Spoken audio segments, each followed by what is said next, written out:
ভালো থেকো রঙ্গনা। পর্ব 12। ফোনের অপর পাশ থেকে সংযোগ বিচ্ছিন্ন হওয়ার পরও চিত্রা ফোনটা নিজের কানেই ধরে রাখল। তার কর্ণে কেবল প্রতিধ্বনিত হলো একটি কথা, ভালো আর রাখলে কই। অষ্টাদশীর মনে প্রশ্নদের হামাগুড়ি। সত্যিই কি সে ভালো রাখেনি? অথচ যা ঘটেছে তা তো তার হাতের বাহিরে ছিল। তবে বাহার ভাইয়ের অভিযোগ তার উপর কেন? সে তো ভালো রাখতে চেয়েছিল, কিন্তু সৃষ্টিকর্তার ইচ্ছে ছিল অন্যরকম। তাতে সেই বা কী করতে পারে? অথচ বাহার ভাইটা তার কথা শুনলে তো?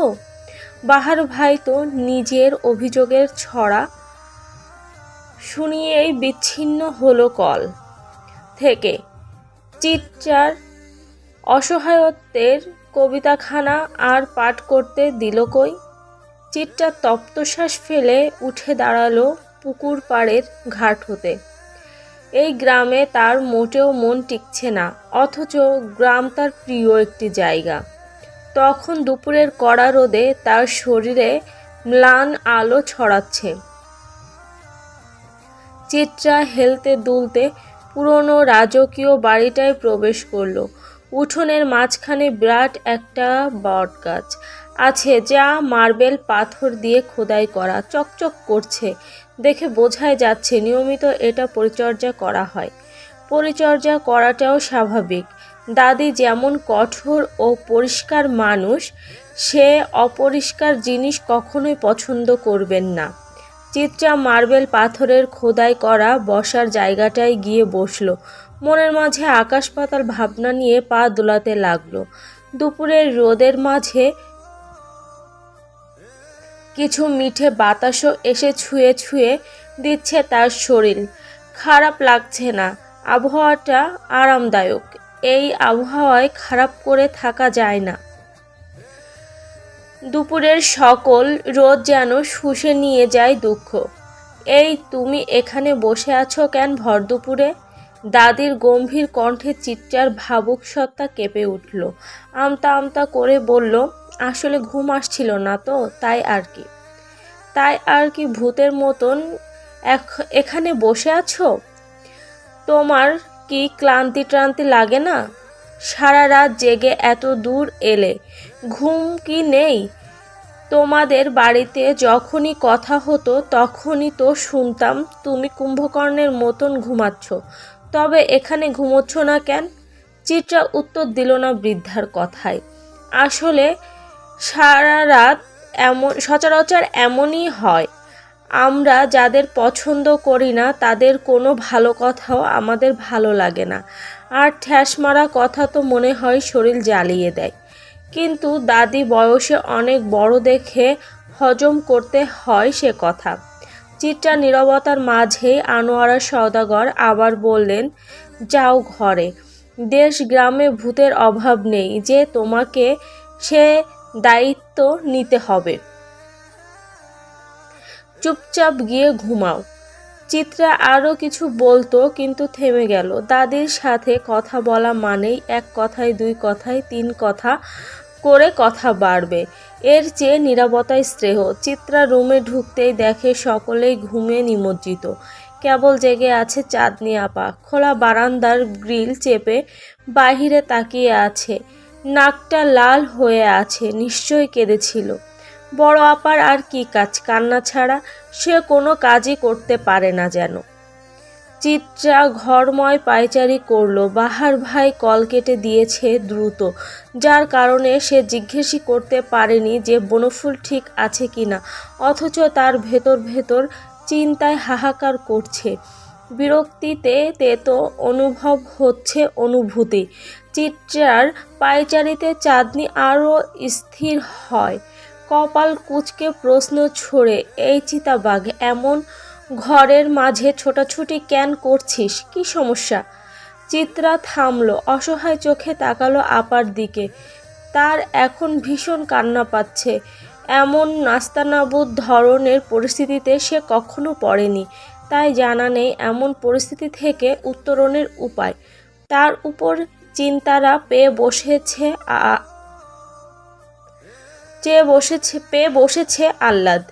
এবার বোধ হয় বুক ভার করে জমেছে কান্না। চাঁদনি বোধ হয় বুঝল তার বোন কিছু নিয়ে ভীষণ টানাপোড়েনে আছে, তাই নিজেই এগিয়ে এলো বোনের কাছে। আশ্বস্ত কণ্ঠে জিজ্ঞেস করলো, কি হয়েছে আমার চিতাবাঘের? তার এত চিন্তা কিসের শুনি? চিত্রা এবার হামলে পড়ল এই ভরসার বক্ষস্থলে। চোখের জমিয়ে রাখা এতক্ষণের অশ্রু গঙ্গা বাঁধ ভেঙে ফেলল। অসহায় ও ক্রন্দনরত কণ্ঠে বলল, জানো আপা, কাল যখন এখান থেকে ফোন গেল তার কিছুক্ষণ আগেই বাহার ভাইদের বাড়ি থেকে আমি একটা অ্যাম্বুলেন্স বের হতে দেখেছিলাম, কিন্তু সেটা নিয়ে কিছু বলার আগেই দাদির এমন ঘটনার কথা শুনলাম যে পরিস্থিতি হাতের বাইরে চলে গেল। আজ বনফুলকে কল দিয়েছিলাম, ধরল বাহার ভাই, কিন্তু কিছু জিজ্ঞেস করার আগেই ব্যস্ত ভঙ্গিতে কেটে দিল। আমার মনে হচ্ছে বিরাট গড়বড় হয়ে গেছে। আমি কি করব আপা? চিত্রার দীর্ঘ কথায় চাঁদনির কপাল কুঁচকে এলো। চিন্তা নামক রোগটা কিছুটা সংক্রামিত। এটা একজনের মস্তিষ্ক থেকে খুব দ্রুত আরেকজনের মস্তিষ্কে ছড়িয়ে পড়ে, আর সেই নীতি মোতাবেক রোগটা ছুঁয়ে ফেলল চাঁদনিকে। সে হতবিহ্বল হয়ে বলল, তুই এত বড় ঘটনা এখন বলছিস চিত্রা? কি সর্বনাশ কাহিনী হয়ে গিয়েছে! আর তুই এতক্ষণ মুখে কুলুপ এঁটেছিলিস, এটা ঠিক করিসনি। চাঁদনি আপার কথায় চিত্রার অপরাধবোধ যেন বেড়ে গেল তরতর করে। কান্নার দাপটও বাড়ল। নিস্তব্ধ কান্নারা এখন শব্দ ছুঁল। চাঁদনি দ্রুত মুখ চেপে ধরল চিত্রার। সাবধানী কণ্ঠে বলল, আস্তে আস্তে চিতাবাঘ, ওহি চেরি ঘুমাচ্ছে। একবার যদি দাদি জানতে পারে তুই তোর বান্ধবীর জন্য হাউমাউ করে কাঁদছিস, কি হবে ভাবতে পারছিস? হইচই করিস না, হইচই করলে ঝামেলা বাড়বে। চিত্রা বহু কষ্ট করে কান্নাদের শব্দগুলো গিলে ফেলল। দু হাতে চেপে ধরল মুখ, যেন সেও চায় ঝামেলা মুক্তভাবে একটা সমাধান। চাঁদনি চিত্রার অসহায়তা দেখে ভরসা দিল, আশ্বাস দিল সে কিছু করবে। দুপুরের খাবার টেবিলে জমেছে ভিড়। সওদাগর বাড়ির সকলে একসাথে খেতে বসেছে। এত সুন্দর এত মানুষ একসাথে বসার পরও কোনো রকমের টু শব্দ অবধি হচ্ছে না। কেবল শোনা যাচ্ছে বাসনপত্রের খুটখাট শব্দ। একসাথেই খেতে বসেছে সব। খাবার বেড়ে দিচ্ছে বাড়ির কাজের মানুষেরা। চিত্রার খাবার ঠিক যেন গলা দিয়ে নামছে না। এক চিন্তা তার ভেতরে অসহ্য যন্ত্রণা দিচ্ছে। খালি চোখে ভেসে উঠছে বনফুলের মুখটা। কি স্নিগ্ধ, সহজ সরল সেই মুখমণ্ডল। সদা হাস্যোজ্জ্বল মেয়ে সে বনফুল। আর এই বনফুলই নাকি গতকাল এমন বিরাট একটা কাজ করে বসেছে। ভালোবাসার মানুষটাকে পাবে না বলে হাউমাউ করে কেঁদেছে। বিনা কারণে লজ্জায় নুয়ে থাকা বনফুল কিনা নিজের ভালোবাসার মানুষকে পাওয়ার লোভে বেহায়া নির্লজ্জ কথা শুনেছে। মানুষ কি না করে একটু ভালোবাসার জন্য। আহারে ভালোবাসা! চিত্রার চিন্তিত মুখমণ্ডল দৃষ্টিগোচর হয় না চাঁদনির। সাথে সাথে মাথায় আসে বনফুলের ভাবনাও। অতঃপর হাজার দোনোমনো নিয়ে নিজের বাবা আফজাল সওদাগরকে শুধায়, আব্বু, আমরা বাড়ি ফিরব কবে? খাবার পাতে দীর্ঘ নিস্তব্ধতার সমাপ্তি টানল। সকলে চোখ তুলে তাকালো বনফুলের দিকে।